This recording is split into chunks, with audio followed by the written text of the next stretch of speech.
European car കമ്പനികൾ Indian നിരത്തുകളിൽ സാന്നിധ്യം ശക്തമാക്കാൻ ഒരുങ്ങുകയാണ് എന്ന വാർത്തകളാണ് ഇപ്പോൾ പുറത്തുവരുന്നത്. ഇതിനായി പുതിയ മോഡലുകളിൽ ശ്രദ്ധ കേന്ദ്രീകരിച്ച് വിപണിയിൽ തങ്ങളുടേതായ സ്ഥാനമുറപ്പിക്കാൻ ഒരുങ്ങുകയാണ് Skoda, Volkswagen, Renault, Citroen തുടങ്ങിയ കാർ കമ്പനികളും. ഇതിനായി പ്രീമിയം ഫീച്ചറുകളും അത്യാധുനിക സാങ്കേതിക വിദ്യകളും മത്സരാധിഷ്ഠിതമായ വിലയുമാണ് വാഹനങ്ങൾക്ക് കമ്പനികൾ വാഗ്ദാനം ചെയ്യുന്നത്. 2026ഓടെ ഇന്ത്യൻ വിപണിയിൽ 1 ലക്ഷം യൂണിറ്റിലധികം കാറുകളുടെ വിൽപ്പനയാണ് സ്കോഡ ലക്ഷ്യമിടുന്നത്. ഇന്ത്യൻ വിപണിയിലെ മുൻനിരക്കാരായ മാരുതി സുസുക്കിയുടെ കണക്കുകളുമായി താരതമ്യം ചെയ്യുമ്പോൾ ഇത് വളരെ കുറവാണെങ്കിലും സ്കോഡയുടെ അടുത്ത കാലത്തായി രേഖപ്പെടുത്തിയ വാർഷിക വിൽപ്പനയുടെ ഇരട്ടിയിലധികം വരുന്നത്.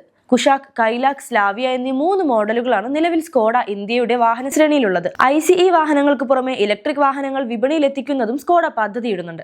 ജാപ്പനീസ്, കൊറിയൻ കാർ കമ്പനികളുമായുള്ള മത്സരത്തിൽ ദീർഘകാലം മെല്ലെ പോകേണ്ടി വന്ന യൂറോപ്യൻ കമ്പനികളെ സംബന്ധിച്ച് സ്കോഡയുടെ വിൽപ്പന ലക്ഷ്യം അവഗണിക്കാനാവാത്ത ഒന്ന് തന്നെയാണ്. ഇലക്ട്രിക് വാഹനങ്ങൾ വിപണിയിൽ എത്തിക്കുന്നതിന്റെ ആദ്യ ചുവടുവയ്പെന്നോണം കഴിഞ്ഞ ദിവസം വിഷൻ 7S എന്ന കോഡ് നെയിമിൽ നിർമ്മിക്കുന്ന ഇലക്ട്രിക് SUVയുടെ ടീസർ കമ്പനി നേരത്തെ പുറത്തുവിട്ടിരുന്നു. സ്കോഡയ്ക്ക് സമാനമായി വിപുലമായ പദ്ധതികളാണ് ഫോക്സ് വാഗണും ഒരുക്കിയിട്ടുള്ളത്.